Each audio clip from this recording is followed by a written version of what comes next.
राम राम बहन भाइयों माताओं, ज्ञान कहानी 99 में आप सबका स्वागत है। आज मैं आपको बैसाख मातम का 18वां अध्याय सुनाऊंगी। सुनो। व्याध बोला, हे मुने, मुझ पापी और दुष्ट बुद्धि पर आपने बड़ी दया की।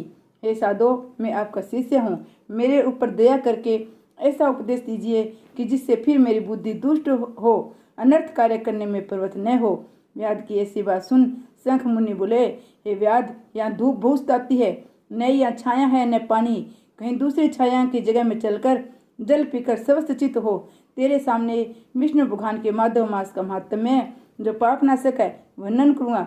मुनि की बात सुन व्याध वहां से थोड़ी दूर पर एक निर्मल सरोवर पर ले गया, जहाँ पर जल के जीव बगुला, राजहंस आदि तथा मगरमच्छ आदि सरोवर में शोभा दे रहे थे तथा कुमुदिनी, कोकोनद आदि अनेक प्रकार के कमल शोभा दे रहे हैं। भौरे गुंजार कर रहे हैं, पक्षी कल्लव कर रहे हैं। किनारों पर बांस के वृक्ष तथा बड़, कदम, इमली तथा सुगंधित वृक्ष आदि चारों ओर सुशोभित हो रहे हैं। वन के हाथी, हिरण, सूकर, सिंह, सूर, गाय, खच्चर आदि विचर रहे हैं। बंदर, लंगूर आदि छलांग मार रहे हैं। प्रचंड पवन के वेग से वृक्ष झुक रहे हैं। मुनि ने उस रमणीक सरोवर में जाकर स्नान किया, वस्त्र धारण कर नित्य कर्म पूजनादि से निश्चित फल खाए। फिर शंख मुनि सुखपूर्वक बैठकर व्यास से पूछने लगे कि तुम कौन से धर्म को सुनने की इच्छा करते हो। धर्म बहुत है और उनके करने की विधि भी अलग अलग है। इनमें बैसाख धर्म थोड़ा है मगर अत्यंत फलदायक है। तेरे मन में जो पूछने की इच्छा हो वह पूछ। जब हाथ जड़कर व्याध बोला, हे महाराज, मुझ कौन सा कर्म करने में तमोगुणमयी व्याध योनि मिली और किस कर्म से मेरी ऐसी बुद्धि हो गई जो महात्मा की संगति हुई। हे प्रभु, यदि आपकी मेरे ऊपर कृपा है तो ये सब वृत्तांत मुझसे कहिए। ये शंख मुनि कहने लगे, हे व्याध, तू साकल नगर में पहले वेद पाठी ब्राह्मण था। तेरा नाम स्तंभ था। थारे विश्व गोत्र में तेरा जन्म हुआ था। एक वेश्या से तेरा प्रेम था। उसी के संगति के दोष से तू नित्य कर्मों का परित्याग कर शूद्र के समान घर आता था। इस प्रकार तुम आचारहीन दुष्ट ने धर्म क्रिया त्याग दी, किंतु तेरी स्त्री ब्राह्मणी ने बड़ी रूपवती थी। वह बैसाख सहित तू नीच की सेवा किया करती थी। तुम दोनों की आज्ञा में लगी रहती थी। जब इसी तरह सेवा करते करते बहुत समय बीत गया, तब एक दिन तूने भैंस का दूध और मूली खाई तथा शूद्रों के भक्षण करने की वस्तु निष्पाप और तिल खाई। इस अपचे भोजन से तुझे दस्त और वमन होने लगे और दारुण भगदड़ रोग हो गया, जिससे घोर वेदना होने लगी। जब तक घर में धन रहा तब तक वेश्या भी वहीं रही। फिर सब धन को लेकर घर छोड़ चली गई। तुझे घोर घृणा उत्पन्न हुई और रोग से अत्यंत दुखी हो दीनवाणी से व्याकुल चित्त रोता हुआ ब्राह्मणी से कहने लगा, तू मेरी रक्षा कर।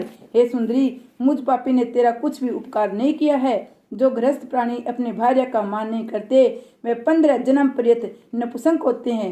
हे महाभागे, रात दिन साधु महात्माओं से निंदित हो तेरी अवज्ञा करने से मैं पाप योनि में पड़ूंगा। मैं तेरे विनीत भाव पर भी क्रोध के मारे जलता हूँ। जब उसके स्वामी ने ऐसा कहा तब हाथ जोड़कर बोली, हे कांत, तुम मेरे पति प्रति दीनता था लज्जा मत करो। मैंने आपके ऊपर कभी क्रोध नहीं किया। मैंने पूरे जन्म में पाप किए हैं, उनके भोगने में कुछ दुख नहीं है। ऐसे दुखों को सहन कर वह साध्वी स्त्री और उत्तम पुरुष है।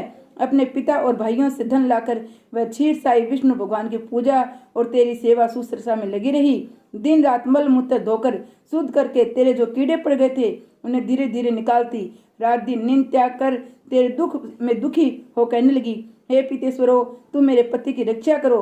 रोगहीन और पाप रहित को चंडिका श्री गणेश जी शनिश्चर जी से प्रार्थना करती थी कि मेरे पति निरोग होकर 100 वर्ष तक जीवित रहे। ऐसे वह देवी प्रतिदिन क्रिया करती थी। तब एक दिन देवल नाम के मुनि बैसाख में गर्मी के मारे संध्या समय पर घर आए। तब तेरी स्त्री ने रोगनाशक वे समझकर उनके चरण धोकर जल सिर पर छिड़क लिया और गर्मी से व्याकुल महात्मा को तेरी आज्ञा लेकर शरबत पिलाया, जिससे उनको शांति मिली। दिन निकलने पर वह मुनि जैसे आए वैसे चले गए। थोड़े दिन बाद तुझे सान्निपात रोग हो गया। जब तेरी स्त्री ने त्रिकुटा पिलाया तो तूने उसकी अंगुली काट ली और तेरे दांतों में भिंच गई। तू अपने सुंदर सैया को पर भी उस वेश्या का ध्यान करता हुआ मर गया।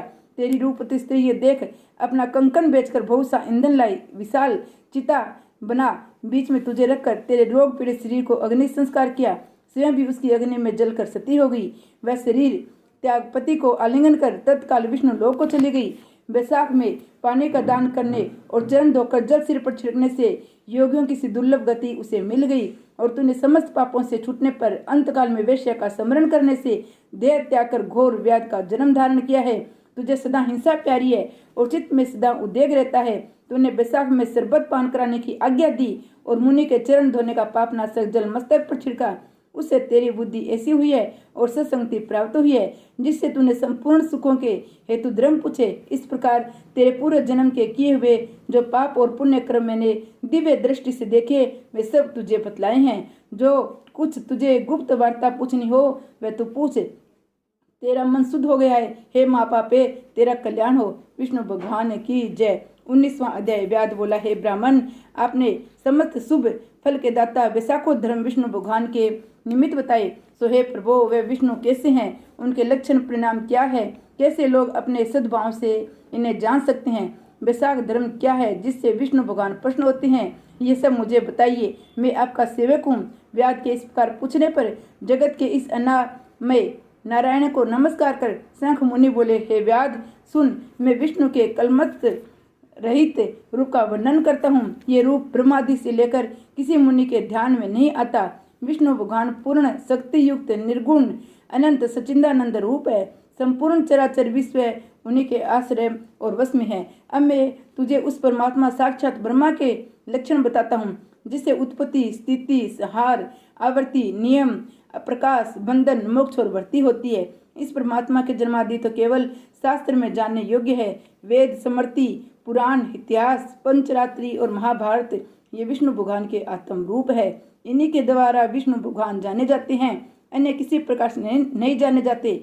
इनके जन्म, कर्म और गुणों को जानकर प्राणी मोक्ष पाते हैं। कर्म से विष्णु भगवान को महत्व में शक्ति से होता है। इस प्रकार देव, ऋषि और पिता माता प्रत्येक में शक्ति रूप में विद्यमान रहते हैं।